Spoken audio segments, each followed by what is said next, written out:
Good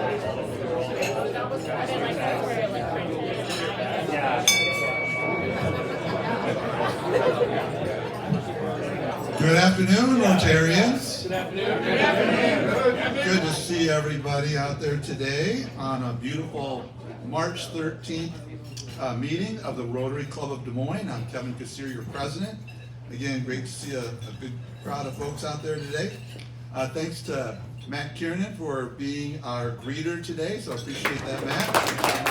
You'll hear and see more of Matt today. To start us off, we have our moment of inspiration, and as you know, you can sign up for that online with our link or outside, as well as being a greeter. Today, I'd like Bob Vedro to come forward and lead us in a moment of inspiration, the Pledge of Allegiance, the four-way test, and then we'll have an opportunity to greet everybody. So, Bob, thank you for doing that.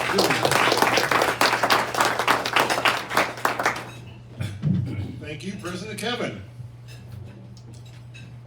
I thought to talk about the history of the Pledge of Allegiance today. The first verse of the Pledge of Allegiance was written in 1885 by Captain George Thatcher Belch, a Union Army officer in the Civil War. In 1892, Francis Bellamy revised Black's version of the for a magazine promotion celebrating the world's Columbia Exposition, celebrating the 400th anniversary of Columbus' arrival in the Americas. The authorship was contested when Barry Popkick did research that showed an 1890 patriotic competition in the Youth's Companion by a 13-year-old Kansas schoolboy named Frank E. Bellamy, who wrote the most identical version of the pledge. The pledge has gone through 4 additional changes since its first version in 1892. In 1954, "Under God" was added. Now, some of you will remember this, and some of you will go, ooh. On January 14th, 1969, Red Skelton, on his CBS television show, touched the hearts of millions of Americans with his Pledge of Allegiance, in which he explained the meaning of each and every word. Red Skelton's recitation of the Pledge of Allegiance was twice read into the Congressional Record of the United States and received numerous awards. And this is what he said. "I remember this one teacher to me. He was the greatest teacher, a real sage of my time. He had such wisdom. We were all reciting the Pledge of Allegiance, and he walked over. Mr. Laswell was his name. He said, 'I've been listening to you boys and girls recite the Pledge of Allegiance all semester, and it seems as though it's becoming monotonous to you. I may recite it and try to explain to you the meaning of each word. I, me, an individual, a committee of one. Pledge, dedicate all my worldly goods to give without self-pity. Allegiance, my love and devotion. To the flag, our standard, O glory, a symbol of freedom. Wherever she waves, there is respect, because your loyalty has given her a dignity that shouts, freedom is everybody's job. Of the united, that means we've all come together. States, individual communities that have united into 48 great states, 48 individual communities with pride and dignity and purpose, all divided with imaginary boundaries, yet united to a common purpose, that is love for country. And to the republic, a state which a sovereign power is invested in representatives chosen by the people to govern. And government is the people, and it is from the people to the leaders, not from the leaders to the people for which it stands. One nation, meaning so blessed by God. Indivisible, incapable of being divided. With liberty, which is freedom, the right of power to live one's own life without threats, fear, or some sort of retaliation. And justice, the principle of equality, of dealing fairly with others. For all, which means boys and girls, is much your country as it is mine. He said, since I was a small boy, 2 states have been added to our country, and 2 words have been added to the Pledge of Allegiance: under God. As a result of that broadcast, CBS stations across the country received some 400,000 calls about the speech. The audio from the broadcast master was made into a record that sold 2 million copies. So if you would now stand and join me in the Pledge of Allegiance. I pledge allegiance to the flag of the United States of America and to the republic for which it stands, one nation, under God, indivisible, with liberty and justice for all. And now, the 4-way test.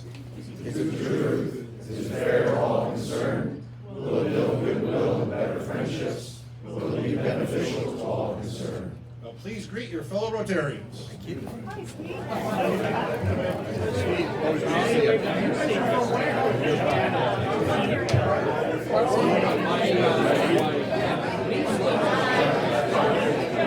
come back down from the Iowa State Fair.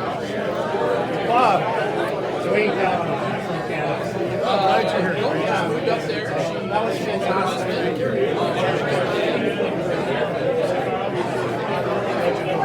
They love it. They love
We have a few guests today that we want to welcome.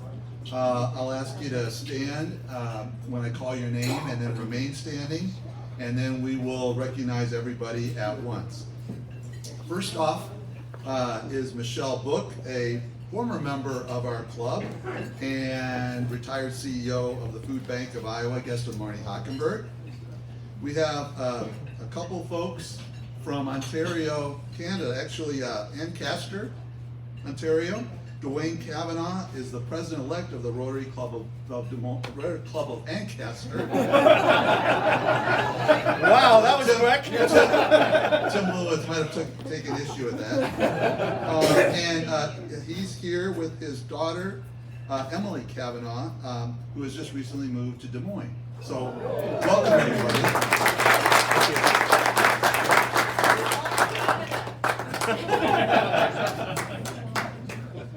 Okay, now we have a segment of Did You Know? And since we have an editor, and this is probably a recurring thing, we're going to talk a little bit about the English language and some unique elements of words within the English language. So here's a few interesting tidbits for you, and then we'll have a couple of tests as well in here.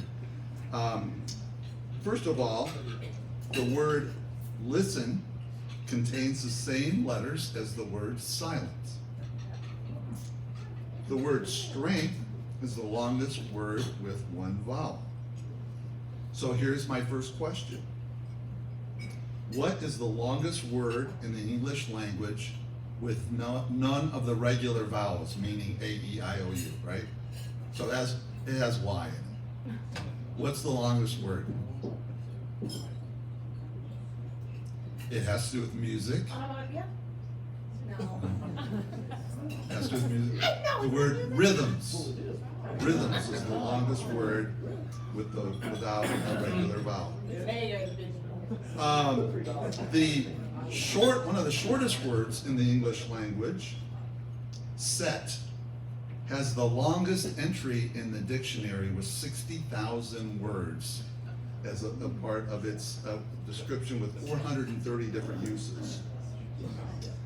And finally, oddly enough, one of the most commonly misspelled words is misspelled. So, given I have a high degree of confidence of the level of intelligence in this room, who's going to tell us how to spell the word misspelled? I'm hearing quiet. Here, let's go ahead. MISSPELLED. Very good. I knew this group would come through. And now for our Rotarians on the floor laughing, Skeet Wooten. Yeah.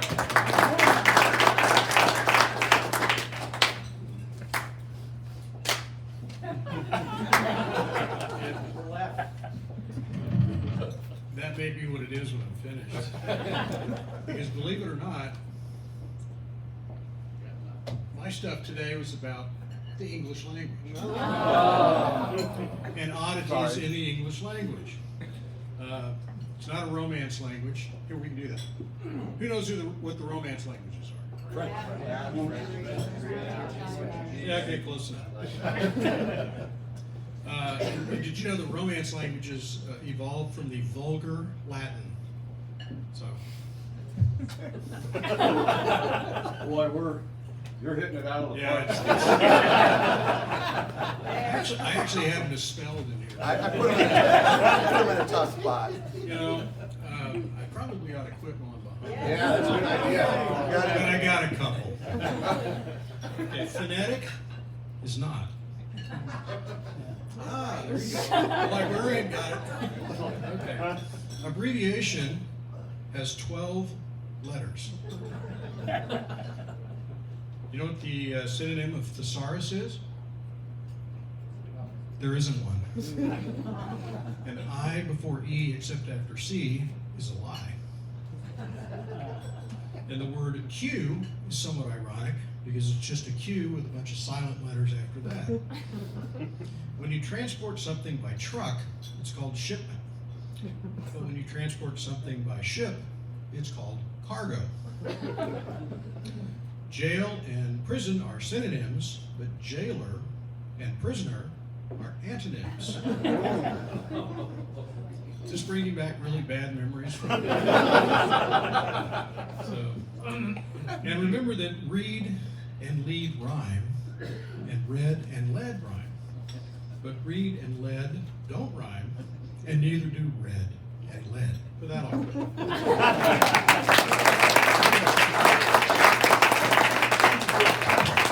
That hasn't happened too often between us, has it? So we're allowed. Okay, we as I said, we've had a number of new members come on this year, and we've got another new member introduction. Ann McFarland, our chairperson for our new member orientation engagement, will come up and introduce Matt Kiernan.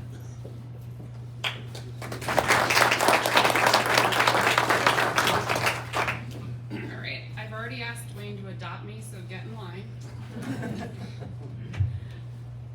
And I promised Kevin I would keep this brief and no rabbit holes that I go down. So, it is my honor to introduce our new member, Matt Kiernan. I'm going to give you a little bio on him, and then we'll get to our fun questions. Matt Kiernan grew up on his grandfather's Century Farm in Madison County. Whether it was working cattle, baling hay, fixing fence, or countless other farm tasks, He learned from an early age about hard work and how important a work ethic is. That lesson has been an essential tool in his personal and professional life. His family has been in politics for over 40 years, encompassing local and national campaigns, from his dad, Gary, being elected Madison County Supervisor, his mom, Joan, being national scheduler for Dick Gephardt when he ran for president, or his brother, Michael, who was at the time the youngest ever to run and win a seat on the Des Moines City Council. Matt was always taught that giving back was an essential part of life each day. Whether in politics or just in everyday gestures, giving of your time to help others was an essential part of community and personal growth. At the age of 12, he was blessed with the opportunity of being selected to be an altar boy for Pope John Paul II at St. Patrick's Church in Cumming. This historical opportunity has become an even more treasured memory for him as he grows older. Matt has enjoyed living in Midwest cities such as Minneapolis, Omaha, and Kansas City, and while doing so, worked for local and global fashion brands such as Dayton Hudson, Marshall Fields, Eddie Bauer, and Tommy Hilfiger, where he was the Midwest Regional Account Executive spearheading opening in-store shops and training staff. When he returned to Des Moines after marrying his wife Beth, he started his hospitality career by working for Prairie Meadows to open the Meadow Event Center and Hotel, and it then went on to work for Marriott Hotels and the Renaissance Savory Hotel. In 2023, he joined Hilton Hotels in reopening the newly renovated Hotel Fort Des Moines. Matt then returned to Prairie Meadows as their senior sales manager at the Meadows Event Center and Hotel. While never being blessed with knowledge of what career he wanted early in life, he would say that the common thread of his career, regardless of what position he has held, is being in the service of others. He makes efforts each day to make a difference in the lives of the people he meets. Matt is a member of the Meeting Professionals International and the Iowa Society for Association Executives, and now the Rotary Club of Des Moines. Matt and his wife Beth enjoy giving back together, now in their 4th year as co-chairs of the Dowling Pancake Breakfast that serves over 2,000 people, and to help in its goal of being the primary fundraiser for students and their extracurricular activities. Matt and his wife Beth have been married for 23 years this May, congrats, and they have 2 daughters, Olivia, who's 17, and Ella, who's 15. I'm going to give you a little bit of fun stuff about Matt. All right, so we asked Matt, you've got a free day, what would we find you doing? And he said, I would be spending time with my family, working on the house, or possibly taking in a concert or play. If you think working on the house is fun, have I got a job for you? I'd love that free day off, Yeah. just so I could reconsider. Let's connect later. Where in the world have you traveled that you can't wait to go back to? And Matt said, the North Shore of Oahu in Hawaii. He stayed at the Turtle Bay Resort. His wife Beth and Matt traveled there in 2015, and they're looking forward to going back once the kids are in college. So close. Very close. What's the best piece of advice you've ever been given? I love this one. From my uncle, Father Jim Kiernan, who was a priest for 50 years. Relationships are not 50-50. They are 100-100. Get up each day and give of yourself without expecting anything in return, and you will receive more than you imagine. And finally, what talent or skill do you possess that might surprise or delight people? When Matt was younger, he was a DJ at a nightclub, and he mixed records for hours. And today he enjoys detailing cars. Again, we need to talk. And then I'm going to let Matt answer this last question, which is, you're joining Rotary. What can't you wait to tell your friends and family about our organization?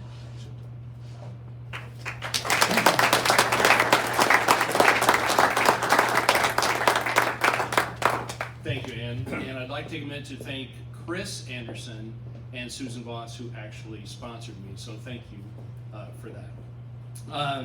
What talent or skill do I possess? Oh, no, wait, that's not good. Now that I've joined Rotary, I would tell my friends and my family that I've now joined a network of professionals that focus on lasting change in our community and our world. And I'm excited to see how I can be a part of that change.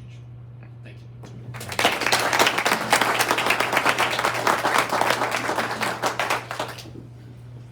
Welcome, Matt. You are a great addition to our club. And now for our keynote speaker, we have our chair of the program committee, who is doing an unbelievable job, as you can tell.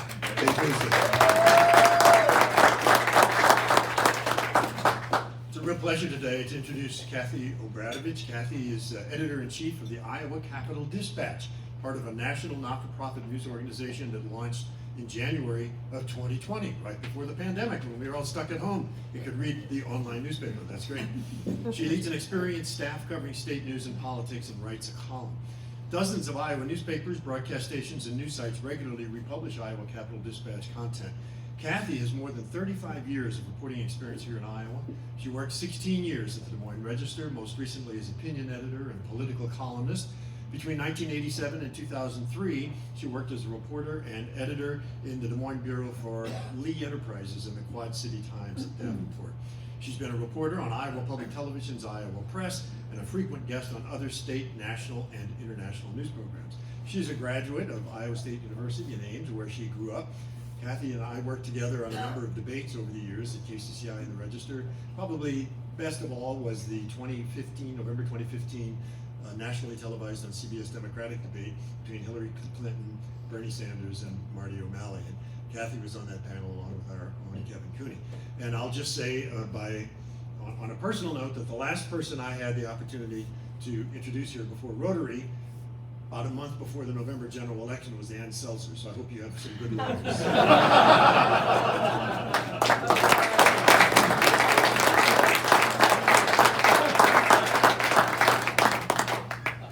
Thanks so much for having me today, and thanks to Dave for that kind of introduction that just struck an ice cube of fear into my heart. But actually, Ann Seltzer is a good friend. Part of what I did at the Des Moines Register was edit the Iowa poll. So I was long gone before the recent troubles, as they like to euphemistically call things like that. If anybody needs a voucher for the frankly honesty and nonpartisanship of Ann Seltzer, you can talk to me afterwards, because I will give you an earful about that. So I love speaking to Rotary clubs. I think I've spoken to most of the ones in the metro area at one time or another. And one of the reasons I love it, first of all, because I love seeing so many friends in the audience, so that's fantastic to see people that I know. But also because you guys are all, and gals, also engaged and in news, in current events. You guys know what's going on in the world. It's been my experience that Rotary Club members also always have lots of really good questions. So I think what I would like to, I actually wrote a real speech, but what I would like to do, I think, is just keep my remarks super short and do a little round of Ask Me Anything, because I think you guys do have good questions. We can talk about media, we can talk about the legislature, we can talk about developments in Washington, anything you want to know. I may not know all the answers, but I'll just fake it. Kidding. I'll just tell you I don't know, and then I'll fake it. So, first of all, how many of you are familiar with Iowa Capital Dispatch? Okay, so a lot of you, so I don't have to spend a lot of time telling you what we do, but we are, just a little bit of background, so we are part of a national not-for-profit organization that was founded in 2017, and that organization is called States Newsroom. And the reason for it was basically because the founders were looking around the country and seeing a really alarming trend in the coverage of state houses around the country. For example, before States Newsroom established a newsroom in Montana, there were 0 full-time reporters covering the state house in Montana, 0. Concern continues today. The American Journalism Review looked, as they survey state house press corps every year, and this year they found that there were 355 full-time reporters covering state houses around the country. That sounds like a lot, but it's a 32% decrease from 6 years ago. So fewer reporters means fewer stories, and it means a less informed public about what's going on in, arguably one of the most important government bodies in their states.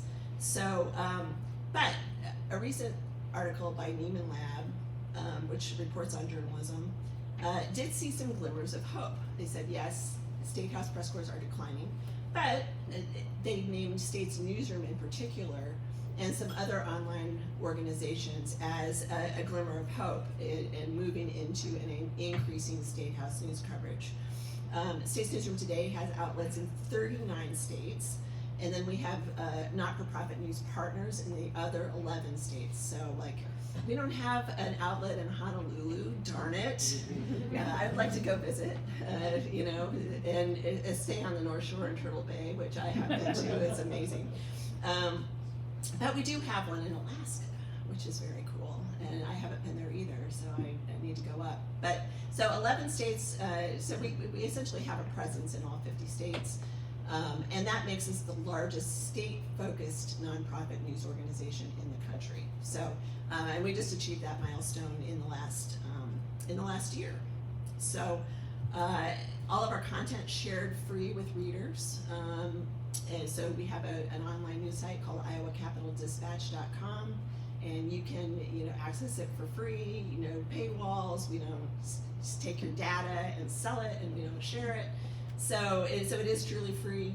And then we also share our content for free with news organizations and other media all around the state.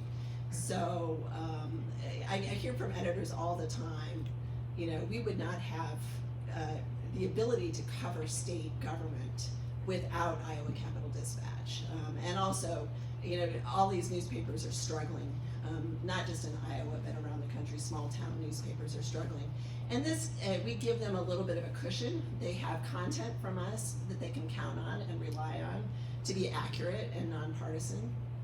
And that gives them the opportunity to free up their staff to do what they do best, which is cover their communities, or potentially take a day off once in a while, which is always good too. So the national organization raises the money to cover our salaries and rent, and then we at the local level raise everything else. So I raise the money to cover our laptops and freelancers, and we actually have a fourth reporter. The national organization covers 3 reporters. We actually have a 4th on a grant through an organization called Report for America. So anyway, each of the outlets is a little different. We look for areas that aren't being covered in the state by other media, and one of those areas is state licensure boards and inspections and appeals. So if you've seen stories about abuse and neglect in Iowa nursing homes, how many of you have seen news about that? That is 100% because of Iowa Capital Dispatch. Thank you. And nobody was covering this before we launched. Nobody. How many of you have seen reports about health inspections at a restaurant that you go to? Again, we're the only ones. We're the only ones who do that. And the reason is because it's really labor intensive. You have to go through all the records. Sometimes frequently, Clark Kaufman, our deputy editor, has to harangue state and federal agencies to get public records. We spend a lot of money on public records, because to make copies, is not free. And they also charge us for lawyer fees to redact public records. So it's expensive for local news to do this, and that's why we do it. So that's one area. Ag and environment. We chose to focus on that because it's super important to Iowa, and there were very few reporters in the state covering that full time. When I worked at the Register and when I started my career, there were at least 6 reporters at the Register covering ag, period, in Washington or here in town. Now they have 1, and she's very good. She is very, very good. Eller is her name. She's very good, but she can't do everything. She can't be everywhere. There's only so many hours in the day, so we try to supplement that. And the third thing, which we have a grant for this reporter currently, is higher education. So we decided a couple of years ago, we looked at the coverage of higher education in the state. And again, there was one full-time reporter dedicated to covering higher education. Someone at the Gazette, she again does a phenomenal job, but you know, the primary focus for the Gazette was the University of Iowa. It's right in their backyard, their local colleges. Nobody was covering the private colleges in particular on a statewide basis. Some of them were in financial trouble. And also, I feel a little bit prophetic because this year the Iowa legislature created a committee in the Iowa House to essentially focus on higher education. And so to have that reporter now who's experienced and knows the issues and understands how to report on these issues, it ended up being really important this year. So, okay, I'm gonna pause now because I really do wanna give opportunity for questions. I can go on and on, but I do, let's start here first, start with you and see where we're at. Yes, Kimberly. Kathy, thank you so much for coming. Your writing on the nursing homes really hit home as we had a loved one, and I think we talked about it at the fall festival, was in a nursing home that was I'll repeat the question. Yeah. Can you tell us, is there any legislation that's going to be moving on these nursing homes, oversight, accountability, whatever? Can you give us some insight? So the short answer is no. The question was, is there going to be legislation moving on nursing homes oversight in particular? There were a handful of bills introduced by Senator Claire Celsi. Unfortunately, they didn't come through the drafting process until right before the committee deadline. So a lot of bills that would have addressed some of these issues were not going to be heard. Last year, Democrats did introduce also several bills dealing with oversight of nursing homes. None of them advanced. There was a bill that would have given, which did give the Department of Inspections, Appeals, and Licensing, affectionately known as DIAL, to give them a little bit more flexibility in terms of working with nursing home owners to address deficiencies before violations are issued.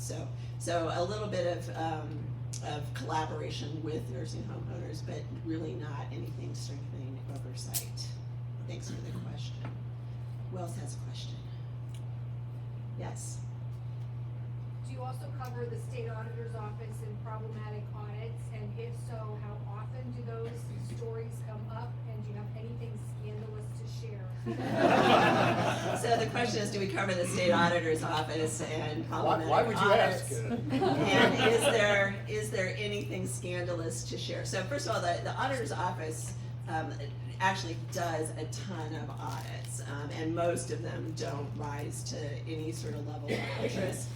They do these because they're required.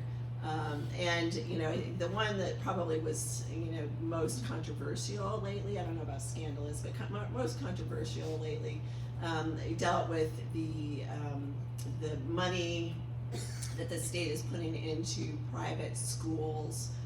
They call it ESA, educational savings accounts.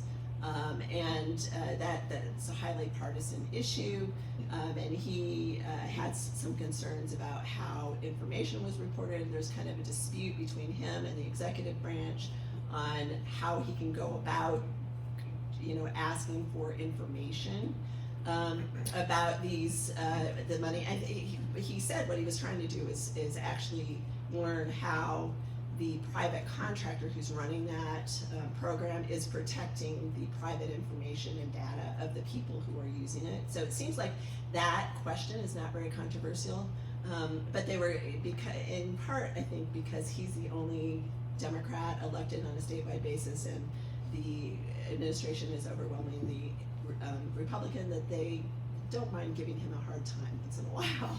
So that's been the most recent thing. I mean, they've expected him to run for governor 4 years ago. They expect him to run next time. That he's, the governor Reynolds is up for re-election in 2026. So I would expect that there's that antagonism mixed with politics will continue. So I don't know if I answered your question. Yes, Susan. Kathy, I know you've been a really strong expert in working with the Greenlee School of Journalism at Iowa State. And I'm interested in hearing how some of their education and focus and media advice has been evolving in recent years.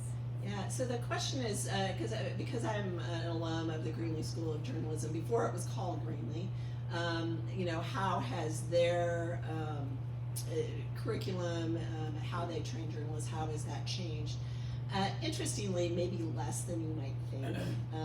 One of the things I really like about Greenlee is that there's a real strong emphasis on the fundamentals, the basics.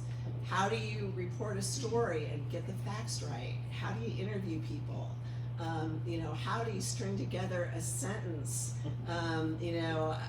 Knowing do you know that I before E except after C is most of the time, not most of the time, a lot of the time, a lie.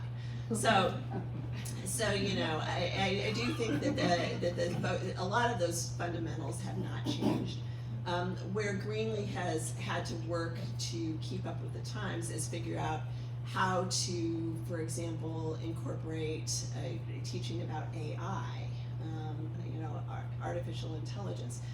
My organization right now is trying to figure that out. We're trying to figure it out on the professional level, not just the university level.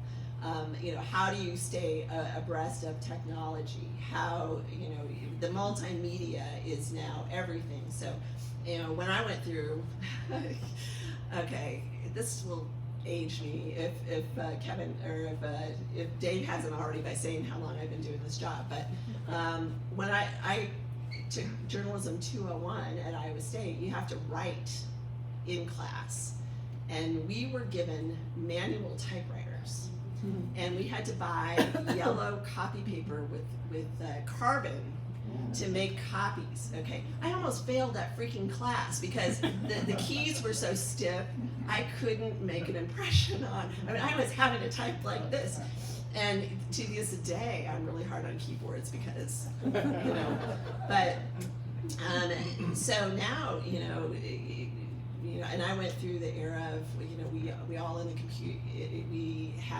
I never used a typewriter ever in my career. But we did, when I first started at the Quad City Times, have dummy terminals. We didn't have PCs. We had, essentially a network of connected dummy terminals, and that's what we used. We didn't have the internet. We had a wall of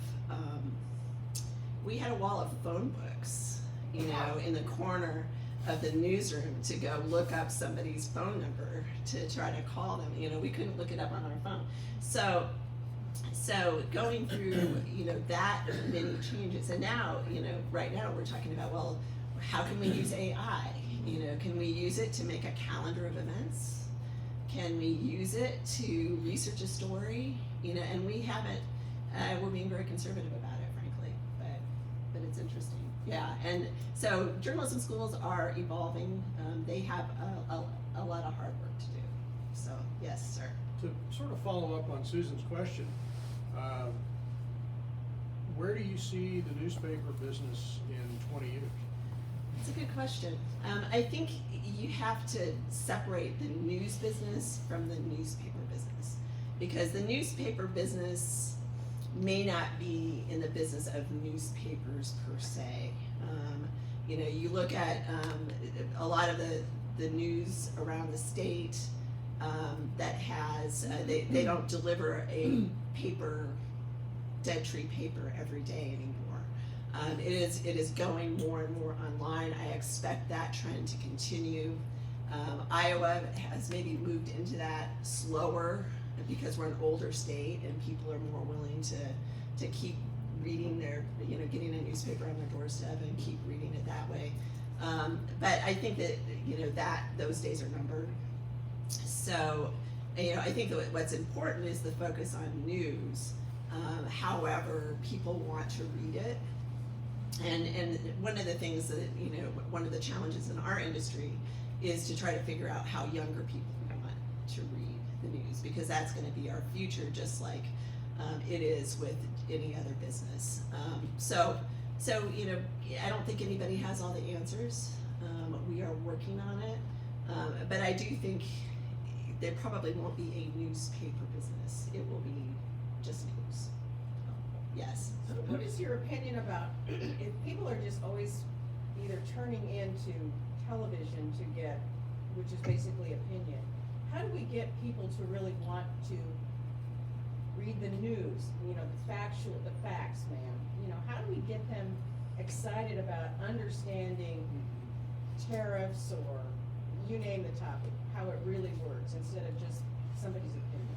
Yeah, so first of all, this is a topic that's fairly near and dear to my heart. I really do think that our schools and our universities ought to be working on media education more than they are.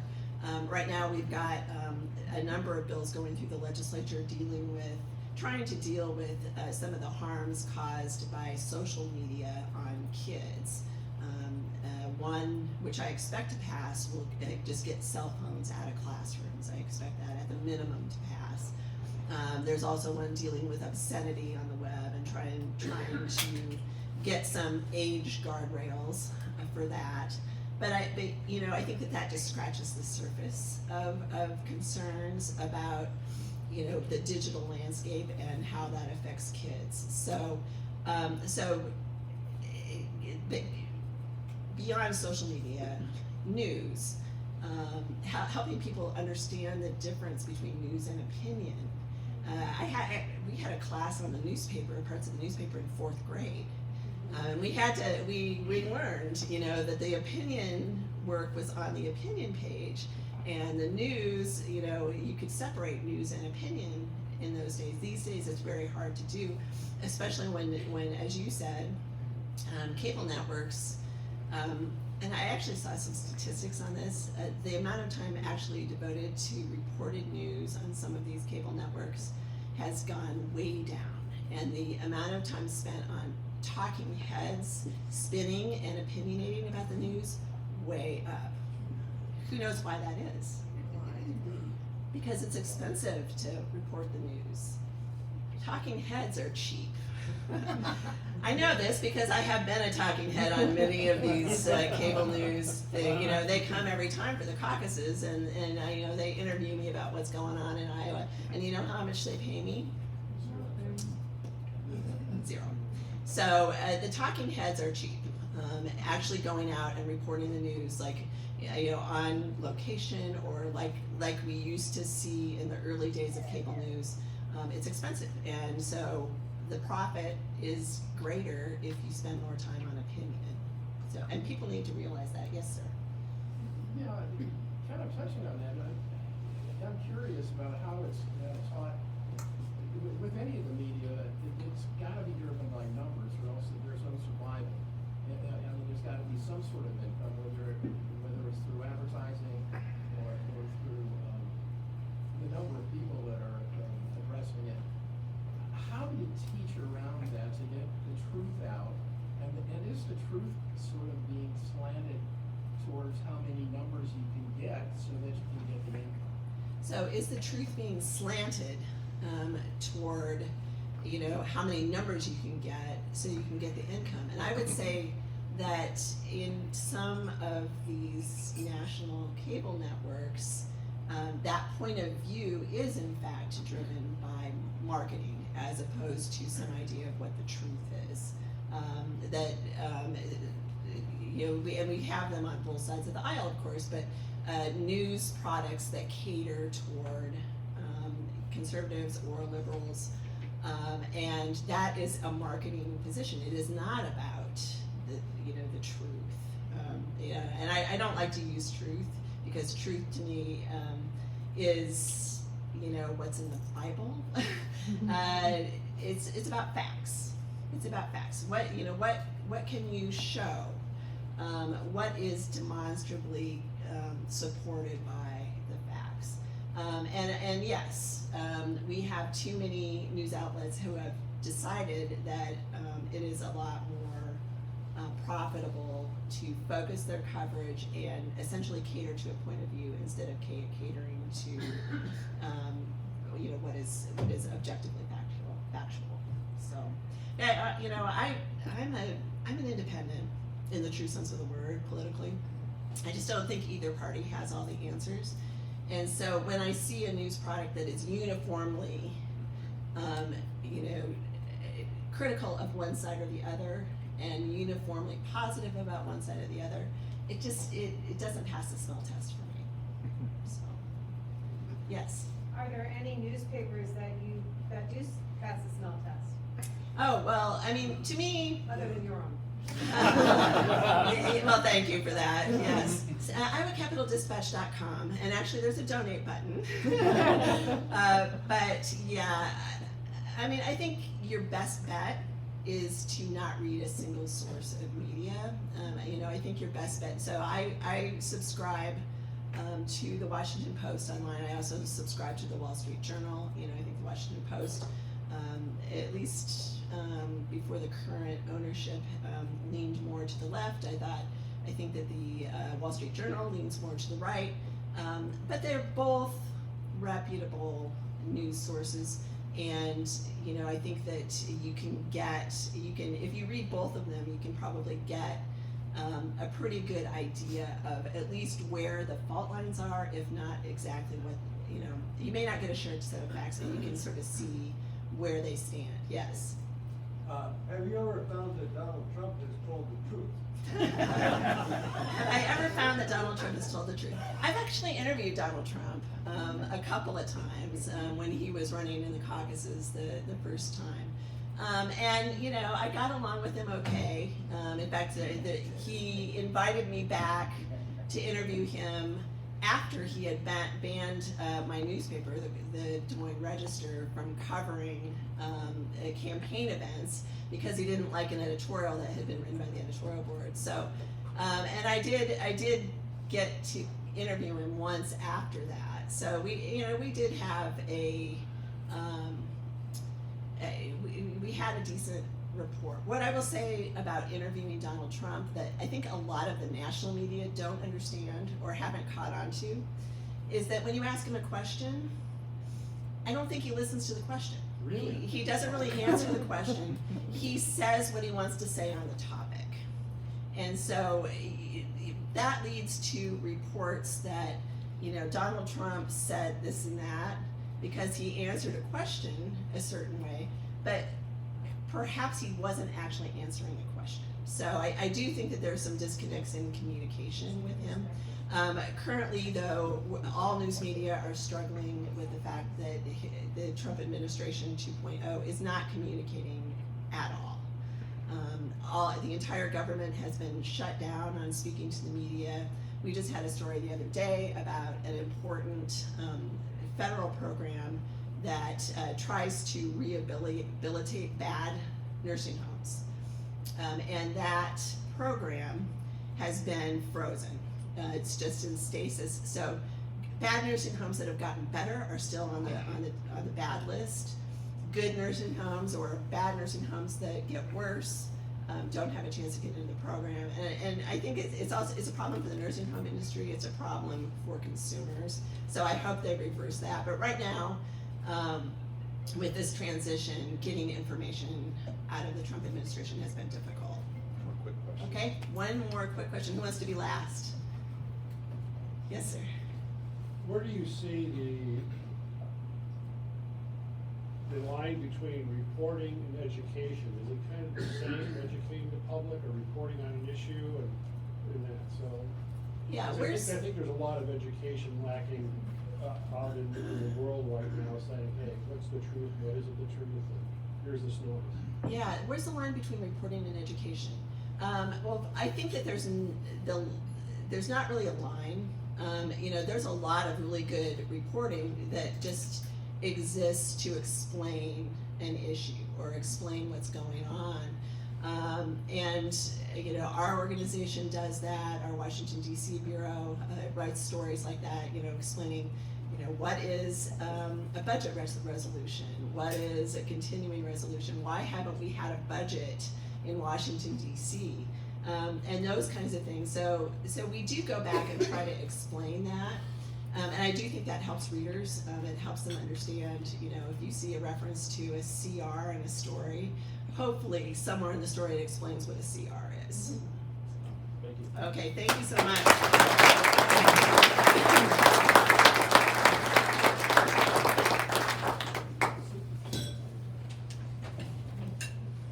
Thank you, Kathy, for joining us today and keeping all of us Iowans informed over the years. So really appreciate you. Okay, we have some exciting stuff coming up. First off, we have next week is our speed networking. And what that is it's a response to our survey when we started this year off.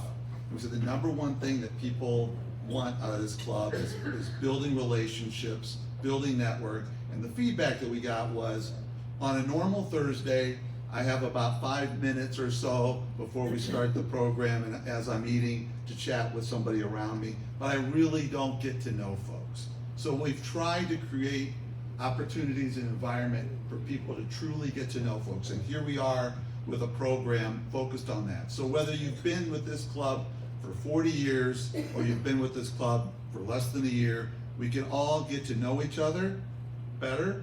We can learn from each other, whether you're 80 or you're 30, and grow our relationships and personally and professionally develop. So that's what next week's about. You'll get what table you need to sit at, and then we will do a round robin and get to know folks, and hopefully that spurs other coffees and lunches down the road. Next meeting is a big one. We have Ambassador Ryan Crocker.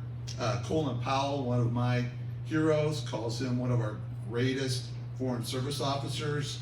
When they needed a report of what's going to happen in Iraq when we go get Saddam Hussein, they asked Ambassador Crocker to write that report. Presidential Medal of Freedom recipient from President Bush, and on. Multi-country ambassador. So what we're doing is very different. We've got 170 members. We've got 130 spots.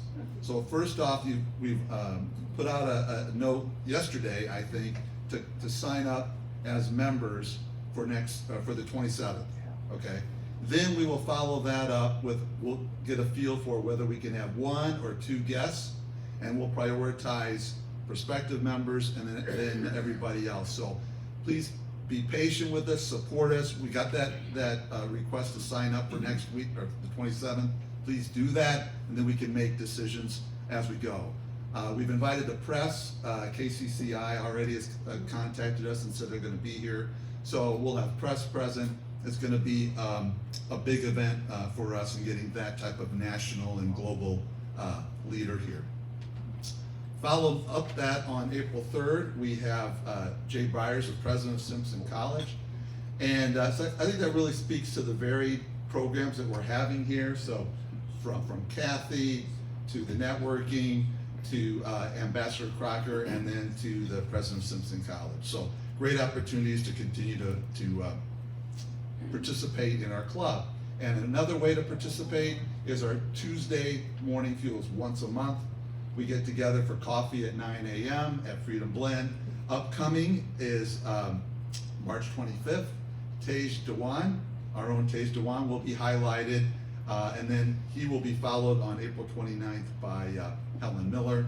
So good opportunities to get to know them and get to know others in a relaxed setting.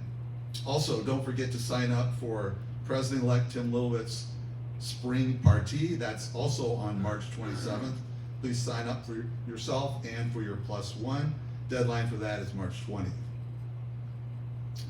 And now, our strategic pillars. First, I want to say thank you to the guests for being here today. Matt Kieran, welcome to being a member of our club. We love having you, and you're a great fit. And so, again, I always ask you, how can you support one of our 3 strategic pillars, right? So building relationships is number 1. There's a couple options there that I just went through. So next week and morning fuels, participate. membership.